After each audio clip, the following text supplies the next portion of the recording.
আমরা নতুন করে সুন্নাত নামাজ পড়ার জন্য জমিয়ত করব না, সুন্নাত নামাজ পড়ার জন্য বড় সময় লাগছে। আলহামদুলিল্লাহ আলহামদুলিল্লাহ নাহমাদুহু ওয়া নাস্তাঈনুহু ওয়া নাস্তাগফিরুহু ওয়া নু'মিনু বিহি ওয়া নাতাওয়াক্কালু আলাইহি ওয়া না'উযু বিল্লাহি মিন শুরুরি আনফুসিনা ওয়া মিন sayyi'ati a'malina। من يهده الله فلا مضل له ومن يضلله فلا هادي له واشهد ان لا اله الا الله وحده لا شريك له واشهد ان محمدا عبده ورسوله الذي ارسله بالحق بشيرا ونذيرا وداعيا الى الله وقمرا منيرا أما بعد أعوذ بالله من الشيطان الرجيم بسم الله الرحمن الرحيم قل إن كنتم تحبون الله فاتبعوني يحببكم الله ويغفر لكم ذنوبكم والله غفور رحيم وقال تعالى إن الله وملائكته يصلون على النبي يا أيها الذين آمنوا صلوا عليه وسلموا تسليما اللهم صل على محمد وعلى آل محمد كما صليت على إبراهيم وعلى آل إبراهيم إنك حميد مجيد اللهم بارك على محمد وعلى آل محمد كما باركت على إبراهيم وعلى آل إبراهيم إنك حميد مجيد الحمد لله সমস্ত প্রশংসা মহান আল্লাহর জন্য যে আল্লাহ আমাদেরকে দুনিয়ার সমস্ত কাজকর্ম ছেড়ে দিয়ে লালসাকে দূরে সরে থেকে পবিত্র শুক্রবার সপ্তাহের শ্রেষ্ঠ দিন গরিব মানুষের হজের দিন এই দিনে যে আল্লাহ তাআলা তিনার বরকত আশা আশা তৌফিক দান করেছেন আমরা সকলে শুকরিয়া আদায় করি আলহামদুলিল্লাহ।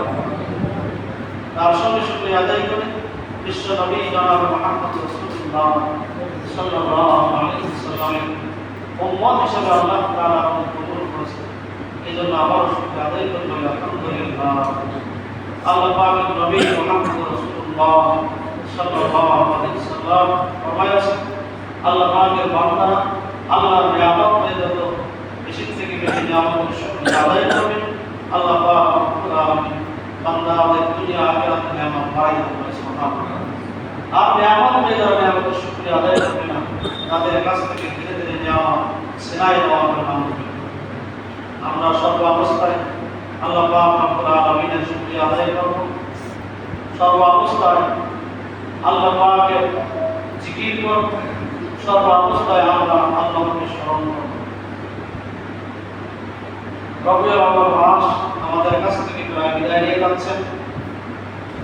আমরা সকলে অবগত হয়েছি যে এই রবিউল আউয়াল মাসে আখির জামানার পয়গম্বর জনাবে মুহাম্মদ রাসূলুল্লাহ সাল্লাল্লাহু আলাইহি ওয়াসাল্লাম তিনি এই মাসে জন্মগ্রহণ করেছিলেন। এই মাসে তিনি দুনিয়া থেকে বিদায় নিয়েছেন।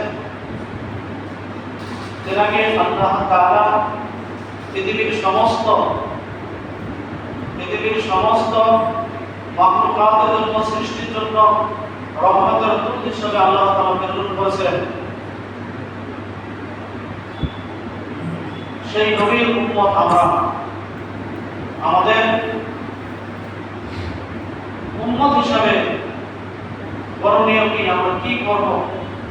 কি করলে আমাদের জীবন, কোন পথে পরিচালনা করলে আমাদের জীবন ধন্য হবে, দুনিয়া আখিরাতে আমরা লাভবান হতে পারবো, আমরা আল্লাহর প্রকৃত বান্দা হতে পারবো, আমরা প্রকৃত রাসূলের আশিক হতে পারবো, আমরা প্রকৃত রাসূলের উম্মত হতে পারবো। আমাদের এটা জানিয়া শুনিয়া বুঝিয়া আমাদের আমল করার কথা।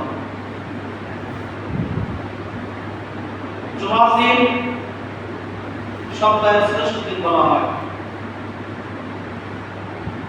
এই দিনের কত মর্যাদা হাদিস শরীফে এসেছে, যদি কোনো ইমানদার ব্যক্তি পরিপূর্ণ ইমানদার পরহেজগার মুত্তাকিন ব্যক্তি যদি জুমার দিনে মৃত্যুবরণ করে, আল্লাহ তাআলা তাকে শহীদি মর্যাদা দান করবেন। আল্লাহ তাআলা তার কবর আযাব মাফ করবেন। কিন্তু শর্ত হলো সঠিক পরিপূর্ণ ইখলাস আর ইমানদার, খাস ইমানদার হতে হবে। তাহলে জুমার দিনের মর্যাদা কত বড়।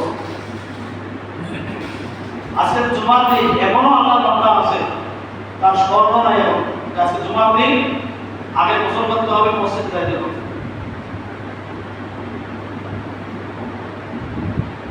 কিছু কিছু নেক আমল আছে, টাকা পয়সা খরচ করে নামাজ পড়তে হবে। আর কিছু কিছু নেক আমল আছে শুধু চেষ্টা করলে হাসিল করা যায়, আমাদের চেষ্টাটুকু নাই। আজকে জুমার দিন আযানের পূর্বে জুমায় অর্ধেক ভর্তি হওয়া উচিত, আর আযানের 10 মিনিটের মধ্যে জুমা ভর্তি হওয়া উচিত। জুমা ভর্তি হয়ে যাবে কখন হবে? যখন দেখবে যে না, এখন মসজিদে ঢুকলে আর কোনো নিষেধাজ্ঞা শোনা যাবে না।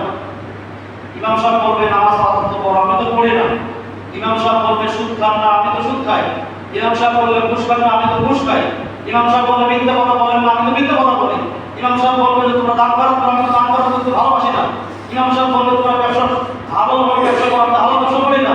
ইমাম সাহেব বলবে যে তুমি চাকরি করো সঠিক, আমি তো চাকরি সঠিকভাবে করি না। ইমাম সাহেব বলবে তুমি কৃষি ক্ষেত খাওয়া, ফালতু ওষুধ দাও, জাকাত দাও, আমি তো দেই না। তাহলে আগে গেলে তুমি শুনতে হবে। আমি যদি শেষে যাই, ইচ্ছা কিন্তু যদি শেষে যায়, তাহলে এটা শুনতে হবে না, আমার এগুলো করতে হবে না। আসলে ময়দানে যদি আল্লাহ বলে যে তুমি এটা করো না, বলে আল্লাহ আমি জানি না, দাও চলে না।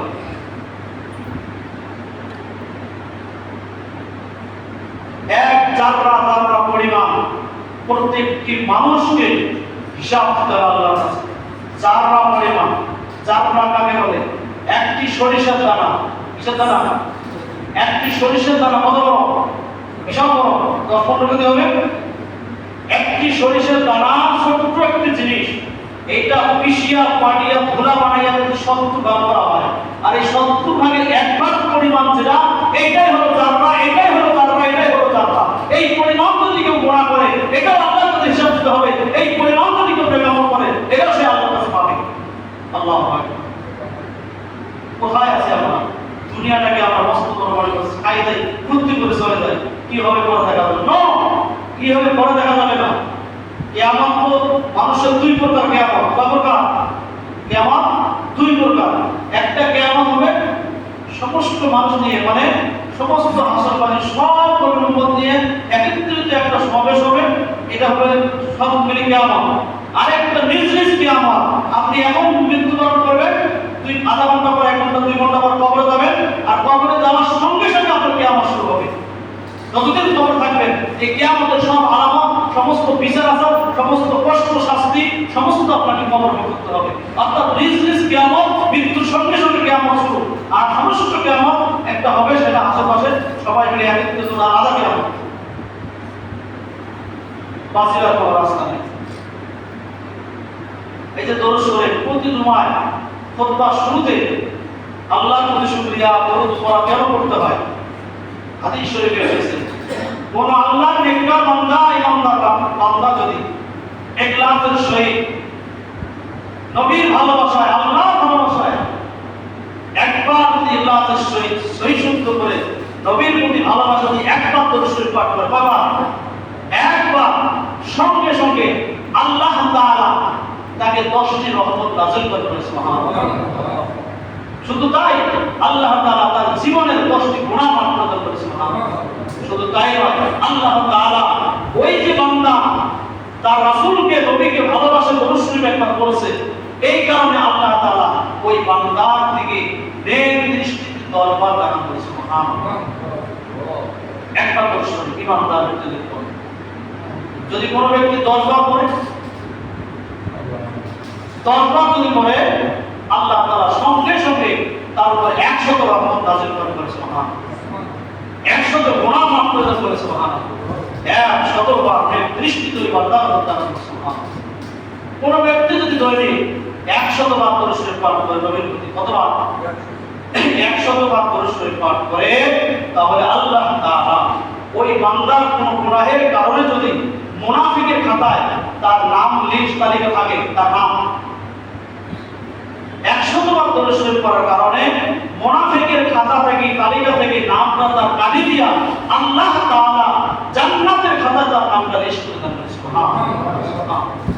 দরুদ শরীফের এত মর্যাদা, দরুদ শরীফের এত ক্ষমতা, এত মর্যাদা, পবিত্র কোরআনুল কারীমে আল্লাহ তাআলা বলেন, ইন্নাল্লাহা ওয়া মালাইকাতাহু ইউসাল্লুনা আলান নবী ইয়া আইয়ুহাল্লাযীনা আমানু সাল্লু আলাইহি ওয়া সাল্লিমু তাসলিমা। আল্লাহ তাআলা বলেন, ইন্নাল্লাহা নিশ্চয় আল্লাহ তাআলা ওয়া মালাইকাতাহু আল্লাহ তাআলা অগণিত ফেরেশতা মণ্ডলীদেরকে নিয়ে ইউসাল্লুনা আলান নবী নবীজির প্রতি ফেরেশতা এবং আল্লাহ নিজে এবং তার ফেরেশতাদেরকে নিয়ে ইউসাল্লুনা আলান নবী নবীজির প্রতি সর্ব অবস্থায় দরুদ পাঠ করেন সুবহানাল্লাহ। আল্লাহ তাআলা বলেন, ইয়া আইয়ুহাল্লাযীনা আমানু, হে পৃথিবীর ঈমানদার এবং বিশ্বাসীগণ, তোমরা সর্ব অবস্থায় আমার নবীর প্রতি দরুদ ও সালাম পাঠ করো সুবহানাল্লাহ। আল্লাহ বলেন, হে ঈমানদারগণ, আমি নিজেই নবীর প্রতি দরুদ পাঠ করি, আমার ফেরেশতাগণ নবীর প্রতি দরুদ পাঠ করে। হে ঈমানদারগণ, তোমরা সর্ব অবস্থায় নবীর প্রতি দরুদ পাঠ করো, নবীর প্রতি ভালোবাসা দেখো, নবীর ভালোবাসায় যদি দরুদ পাঠ করো আর নবীজি যদি তোমার উপর সন্তুষ্ট হয়ে যায়, আমি আল্লাহ সন্তুষ্ট হয়ে হাসরের ময়দানে তোমাদেরকে বিনা হিসাবে জান্নাতের ব্যবস্থা করে দিয়ে দেব সুবহানাল্লাহ। আল্লাহ বলেন, কে বলেন? আল্লাহ কোরআনে বলেন। অনেক বাড়িছে না, এখন হুজুর অনেক দল বাড়িছে না, কি বলে? আমরা কোরআন মানি, হাদিস মানি না, কি বলে? কোরআন মানি, হাদিস মানি। তো যে কোরআন মানে হাদিস মানে না, হাদিস না মানে তো রাসূলকে মানে না, আর রাসূলকে না মানলে সে জান্নাত যাবে না জাহান্নাম যাবে, সে তো নিজেই বোঝে না। যে বলে আমি কোরআন মানি ওটাই মানবো, হাদিস মানি না, যে হাদিস মানে না সে তো রাসূলকে মানে না। রাসূলের সুপারিশ ব্যতীত হাসরের ময়দানে কোনো ব্যক্তি আল্লাহর জান্নাতে যেতে পারবে না। তাই আমি যে আয়াত কালিমা তেলাওয়াত করেছিলাম সূরা আল ইমরানের 31 নম্বর আয়াত, কত নম্বর? সূরা আল ইমরানের 31 নম্বর আয়াতে কালিমা তেলাওয়াত করেছিলাম। আল্লাহ তাআলা এখানে বলেছেন, কুল ইন কুনতুম তুহিব্বুনাল্লাহ ফাত্তাবিউনি ইউহিব্বুকুমুল্লাহ ওয়া ইয়াগফির লাকুম যুনুবাকুম আল্লাহু গফুরুর রহিম। আল্লাহু আকবার।